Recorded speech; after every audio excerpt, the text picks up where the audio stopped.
Hi, everybody. I got a fantastic question yesterday from someone who has 4 years sobriety themselves, and their mother-in-law is actively drinking, and it's gotten worse during the pandemic. The mother-in-law is 77, and the question was, how can I possibly help this woman, right? She does not want help. It's gotten worse in the pandemic. Is there health care for senior citizens? What do I do, right? Her husband is kind of given up because she doesn't want help, right? The son of the alcoholic is like, what do we do? She doesn't want help. And that's right. There's a few sayings, old jingle jangles in AA that come to mind. One is, if someone wants help, there's nothing wrong you can say. And if someone is not ready for help, there's nothing right you can say. All right. So that's true. You cannot help someone that does not want help. Another little jingle jangle there is in AA is this old saying that says, Alcoholics Anonymous is not for people that want it. No, it's not for people that need it. It's for people that want it. And I'll take that one further. I think Alcoholics Anonymous is not for people that need it, maybe not even want it. It's for people that'll do it. That's big, right? It's a program of action. So if you are newly sober and there's a person in your life who's going down the toilet, the best thing you can do, there's really nothing you can do or say. Alcoholism is the great persuader. So you're just going to have to wait. And something, it always gets worse, never better. So, it's hard to wait and watch somebody suffer, but she might not be suffering because she's drinking. So what you can do while you're waiting for someone to get ready is you can get resources lined up, right? In case they do get ready, you've got some answers. Nothing's worse than having someone say, I need help, and then have to get on the phone and call and find out and do all this footwork. And then by the time you find a place, they've changed their mind. So you want to be ready to go. How do you do that? First thing, you'd have to find someone that knows what her insurance is. Maybe you and your husband actually look after her finances and her insurance. If so, that's great, because then if she's got Medicaid, if it's Humana or whatever it is, right?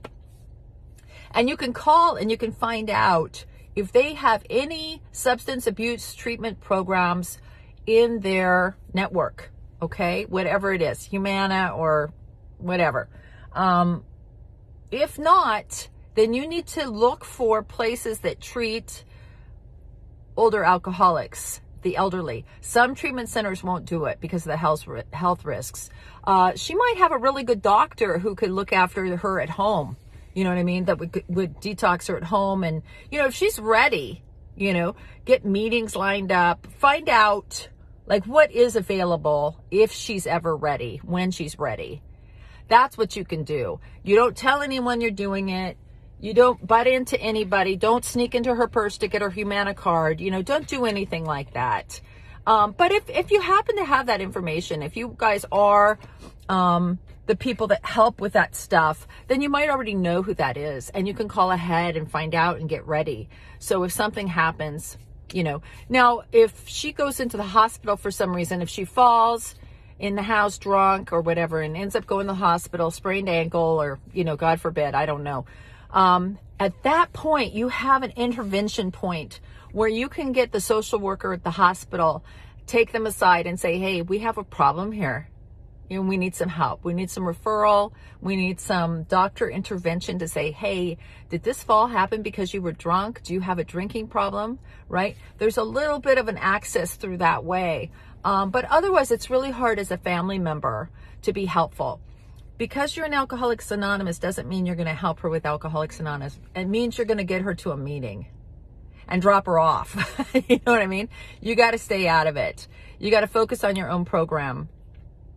So I know that's probably doesn't sound very helpful, but it really is all you can do is pray. Get ready, get any kind of footwork, kind of paperwork down, and put it in the drawer somewhere confidentially. So when she's ready, you say, okay, I did the research. This is what we got to do, right? And your husband will be really happy, like, oh, thank God, right? You have everything ready to go. And don't be discouraged. If you go to a treatment center and they don't take Medicaid, there's ways around that. You can call Medicaid and have them do an exclusive one-time exception because people need help. And usually that can happen. It's like a one-time exception. And it takes a little footwork, but it's doable. I helped a lot of people with that. So that is a possibility. And so really the best thing you can do is just pray. Set up your own boundaries. Might be necessary to go to some Al-Anon, you know, if you're going to let her drink in your house. It's hard. This is hard. You're going to have to talk to your husband and say, hey, listen, I can't do this. Like, this is too hard for me to watch. So if your mom's going to drink, she's got to drink at home, you know, and I'm not buying it for her. You know, they have a lot of delivery services. Maybe she could order it and have it delivered. But I can't do it. Now, I'm not saying don't do it. I'm saying you have to decide, right? You decide what you can do. There's a lot of people that have no problems taking booze to an alcoholic. I don't, because they're suffering.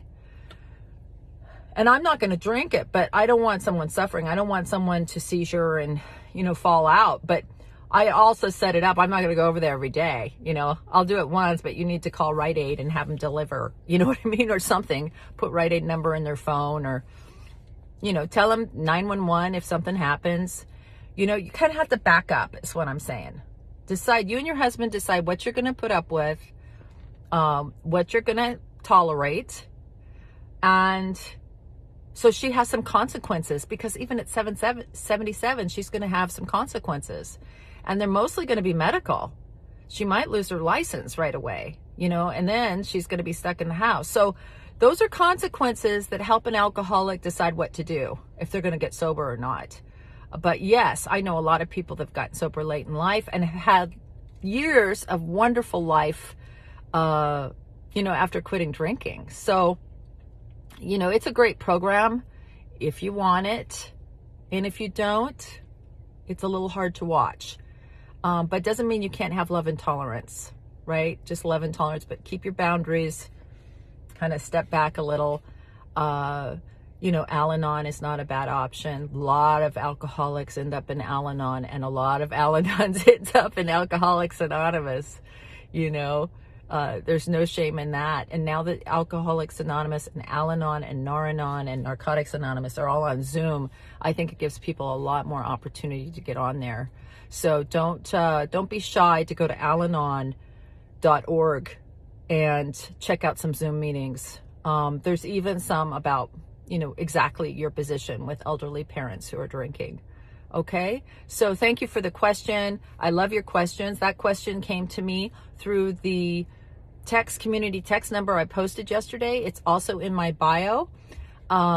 Check it out. Send me your questions. I'd love to help. Have a great day.